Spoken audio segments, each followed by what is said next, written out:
Hey guys, Clear Blue Realty coming back at you with another video. Hey, do me a favor, hit the like, comment, and subscribe button for me. Hit that like button. I really appreciate it if you could give me some love on this channel. My goal is to get to 10,000 subscribers. I want to get to 10,000 subscribers by July. Help me out. So today I'm going to be talking about the 3 things as a real estate agent, what you should be looking for as a new real estate agent, the 3 things to look for in your brokerage company. A lot of people go into real estate just saying, like, hey, they want to make money, they want to, they have certain financial goals, they have certain career goals that they're trying to meet, but how do you know that the company you're going to work for after you get certified as a real estate agent is the right company for you? How do you know? The 3 things that you should be looking for: number 1 is training. Number 2 is commission. I think you want to know how much you're going to be making and what's a fair percentage you should be getting as a new real estate agent. That's really up to you though. And you also want to know, do they provide leads? So the first one, training. Of course, you're going to read, research, you're going to take your exam, you're going to feel like you have a lot of knowledge about real estate. And to be honest with you, normal, average, everyday people should take a real estate class just to have the knowledge and the information about what it means to have a home, to own a home. And some of the information, as I was going through the course, I said, this is good information just to have, just to buy a home and to understand what a mortgage is. And so guys, if you could take a real estate class, even if you don't want to be a real estate agent, I think it's a good idea. It's good to have that knowledge. So training as a real estate agent coming into a brokerage for your first time, you want to know what kind of tools they use at the brokerage. My previous brokerage, I was tutored and mentored by the owner of the brokerage. Not the owner, but the broker of record. So anytime I had a question, I would call her. Anytime I wasn't familiar with something, I wasn't familiar with the contracts. You get some sample contracts when you're in school, but I just didn't know how to fill out those contracts, what was supposed to go on each field, if I had an offer that came in, how to fill out that paperwork. And she tutored and mentored me through that whole process. So for me, I learned a lot from her, but at the same time, she was the only resource. I couldn't call and talk to anyone else except her. I didn't have a relationship with the other brokers. And this was really right at the beginning of COVID-19. So there were no more meetings in the office and it was all virtual. And they were a little bit old-fashioned. I would give you the name of the brokerage, but I don't think it's really necessary. I already moved on. But they were a little old-fashioned. They didn't have the digital system down. The brokerage I work at now, we use a system called .loop. So if I have a contract, if I have an offer that I want to put in, I can basically have everything digitally uploaded and digitally signed instead of having to scan paperwork and scan something over to a buyer or scan something over to a listing agent and email it, because that's a little bit slow. It slows down your process considerably, especially if you have someone who's trying to move pretty fast. Say, hey, give me the contract, give me the paperwork, get it to me by today, because if you do, I can get it right in front of the seller today and we can get the deal moving forward and get it accepted.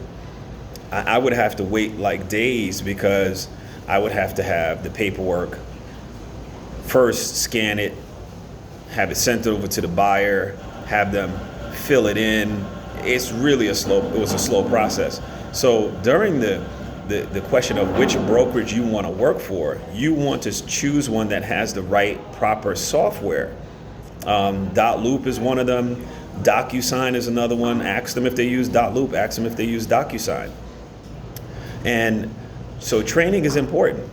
Then how is there going to be a dedicated training person that's going to work with you? and you have like a once a week meeting with that person, and they have a curriculum that they go over with new agents, that they talk about all of the new nuance process. It should be some templated process that they go through in training you before you get your first deal on, these are the typical questions you get asked. This is how you actually go through the process of putting through an offer. This is the process that you actually go through when you are submitting an offer, and the contract, how is the contract structured, what needs to be signed, what needs to go in what field. Those are the things that you need to know so that your transition is smooth. You'll still have questions, of course, because there's a lot of layers to it, but you need to have someone guiding you through that process, or else it's going to be sort of a rough ride, like it was for me, because I had to go and I was like, okay, I got the contract now. What's supposed to go in what field, and what doesn't matter? What matters when I'm putting together the contract? And if you don't know those things, it's a rocky ride. So I basically had to make my own template. At my first brokerage, how I kept track of my documents and my paperwork was basically through my email and folders. I mean, it wasn't bad because I kept track of everything, but I want a digital system that's online, that just in case I'm missing a document or missing some paperwork, I can go right to that application and find it. So training is important. The next thing is, and this is important, it's not all about money, but hey, I need to know how much money I'm making. The commission. What's a fair commission number you think you should get as a new agent who's going into a new brokerage? What's that commission number? 50%? 60%? 70%? The first brokerage that I went to was the brokerage who was sponsoring the school and the training that I went to. Because I called some other brokers when I got out of school and I said, hey, can I get on with you? I called Remax, I think I called Keller Williams, and they were like, oh, well, you're new and you're just starting. And so I didn't get a good response. So I said, let me just go with the brokerage that sponsors the school. And they were close to me. They were not that far from me. So I was like, okay, I'm going to start with them. And when I went in, I didn't know whether I should negotiate. And I just said, they said, well, the commission rates for new agents is 50%. And I was like, well, it seems a little uneven. And I said, because I think I'm going to be doing most of the work. And I took the 50% because I just wanted to get started. And it's a lot of work for 50%. To pay the brokerage 50% for the client that you bring in, and especially if that's an organic client and they're not providing the leads for you, that's a lot of money. To me, it's too much. If they're giving you the leads as a new agent and for a period of time, they pay you that amount, that's one thing. Or if they say, look, we're going to do 50% because you're new. After a year, we're going to bump that up to 70% because by then you'll know the ropes. We're giving you free training, all these other things. Then maybe you make that sacrifice, but you have to decide that. And so I did my first deal, and I looked at how much I was doing as far as communication and how much I was doing as far as keeping everyone on track and on target with dates and times, and communicating with the buyer and communicating with the listing agent to get in contact with the seller. And I was literally exhausted after my first deal, and I made my 50%. I got my commission. It was a decent commission, but I went through that cycle like about 4 times, and I was like, hey, let me start to ask about like your cap rate. So that was I call that a rookie contract. I was like, that 50% was like a rookie contract. You know, an NBA, they have these things called rookie contracts, and they pay them a low base salary for a couple years, and then once they start to achieve and once they start to hit some numbers and close some deals, or as an agent, as you start to close some deals, you start to expect like, okay, I'm off this rookie contract now. Now what's the real contract? So your real contract now is your cap number. So at my new brokerage, I have a cap number of 15,000. Once I hit 15,000 in gross commission, I go to 100% commission. So cap rate, your commission number, your base commission, and then we're going to talk about leads in a second. Those are important. So what you guys want to know about your commission is, what's your base commission? What are you going to start with? What is your cap number? And if there's leads that the company will provide for you, what's going to be your commission after you close those deals that the leads that the company is providing you? You need to know those things. So now, number 3, your company, do they provide leads? Because as a new agent, and they tell you this when you go in as a new agent, like, hey, work with your sphere of influence, your sphere of influence, all the people that you know. Go look through your phone, talk to those people, call them, call family members, call your mother, your father, your sister, your brother, your uncle, your aunt. So they'll have you just calling up people like, hey, we'll just check in, see how you're doing. To me, most of the people that you contact, that you talk to, will not be in the mindset of looking for a home. They might be one day, but not at that particular time, just because you're an agent. So it's good to have a sphere of influence, but you need people who are directed to be buyers or sellers. Where do you find that? Most of the time you get that from Zillow, you get that from Realtor. I've had just to generate leads, because my brokerage that I started with didn't provide leads. And actually, I'll tell you guys a story. Basically, what I did was I saw that I wasn't getting any leads. I got one organic lead when I started, and that was from somebody that I went to school with, who decided that they didn't want to continue on because of the fees that they had to pay for real estate. They didn't really want to be an agent. They just wanted to get their certification to get the knowledge. And they say, hey, listen, I'll pass this lead on to you. And I said, hey, great, I appreciate it. So I got that first lead. That was an organic lead. And then after that, it was like dead silence, because I was like, well, how do I get leads? You got to pay. Or your brokerage has to pass them on to you. Or you got to work with your sphere of influence. Or you got to hand out brochures and flyers and put door hangers on, which to me, guys, is a lot of work. That's a lot of work. And everything you do in life, you do have to work. But flyers and paperwork, and you need to be at the source, at the place where people are looking to buy or sell. And that's going to be on the internet. That is the source. That is the core. That's the hub. People go to the internet to look for a home. That's where the leads get generated, most of them. So you want to find out if your brokerage provides that. If they don't, then you might have to do it on your own. But if you have to do it on your own, you should be getting close to 100% of your commission. If you're not getting 100% of your commission and you're paying for your own leads, it's not going to work out well.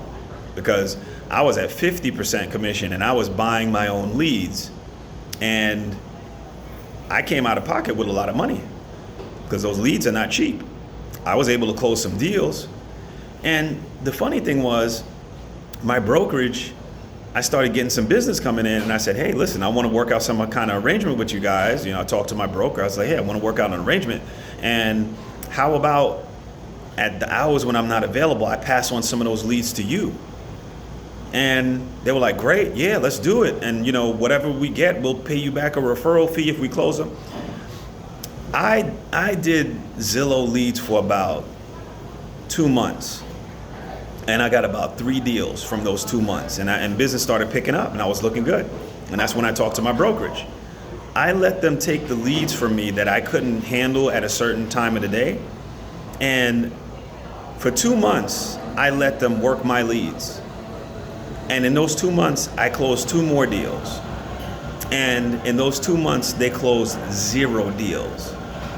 And also, what's important as an African American, as a black man in America, and being an agent, is it's not just the color and the complexion of your brokerage, but it's the environment and the vibe and the symmetry of your brokerage.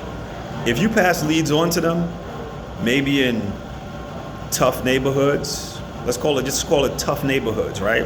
But you know what I'm talking about.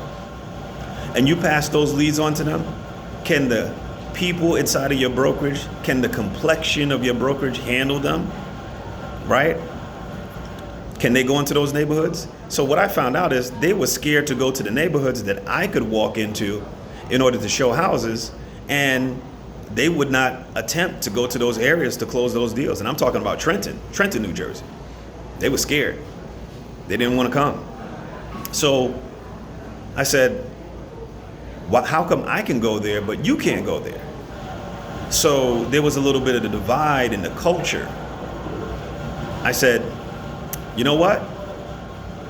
I think I'm going to look for some other place that I can work with, and the environment is more conducive to the areas and the neighborhoods that I can operate in, because that's where I'm trying to grow the business from.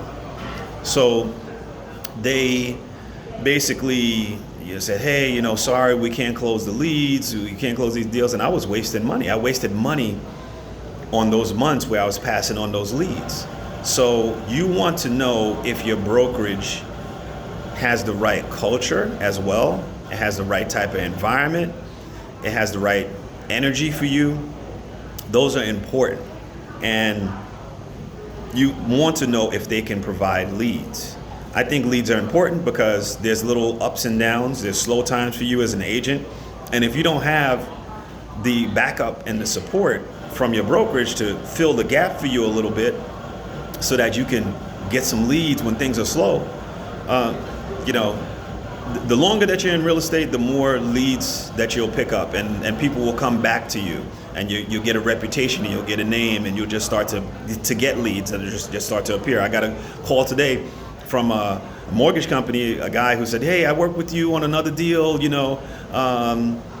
from that you closed last year, and your name came up, and I have a guy who's moving to New Jersey, would you be able to work with him? I'm like, oh yeah, I just got off the phone with him, So the business will come, but you need somebody in the beginning to help you get those leads. The leads just don't mysteriously materialize out of thin air.